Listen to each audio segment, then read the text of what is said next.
MPSC मार्फत घेतलेल्या औषध निरीक्षक भरती परीक्षेत गैरप्रकार झाल्याचा आरोप करण्यात आलाय। परीक्षेपूर्वी व्हॉट्सॲपवर प्रश्न व्हायरल झाल्याचा आणि गुणांमध्ये विसंगती असल्याचा दावा केलाय।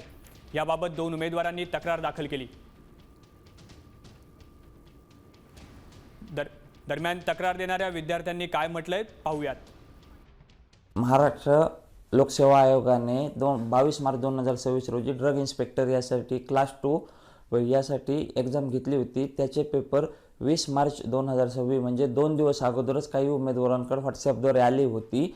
आणि आपली माझी MPSC आयोग आणि महाराष्ट्र शासनाला विनंती आहे, यामध्ये जे कोण दोषी असतील त्यांना अटक करण्यात यावी आणि जी ती साखळी आहे ती पूर्ण बाहेर काढण्यात यावी। जवळपास 90 प्रश्नांचं साम्य हे दिसून येत आहे, जो 20 मार्चला पेपर आलेला आणि 22 मार्चला पेपर आलेला याबद्दल सध्या आयोग ठरवल यासाठी काय करायचं आणि जे काय असेल प्रक्रिया। आमचं म्हणणं आहे की ज्यानं गुन्हा केलेला आहे, ज्यांच्यापर्यंत हे कोणी पेपर फोडला आहे, कुठंपर्यंत गेलाय, त्यांची सखोल चौकशी झाली पाहिजे।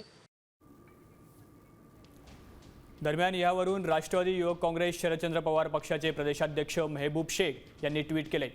पाहूयात ते काय म्हणाले। MPSC औषध निरीक्षक परीक्षेबाबत अत्यंत गंभीर प्रश्न उपस्थित झालेत। परीक्षेपूर्वी काही उमेदवारांकडे प्रश्नपत्रिका उपलब्ध असल्याचा प्रकार समोर आलाय। या संपूर्ण प्रकरणाची स्वतंत्र, निष्पक्ष आणि सखोल चौकशी झालीच पाहिजेत। साम टीव्ही मी नेहमी पाहतो, त्यावर दाखवलेल्या बातम्या रिलेट करतात।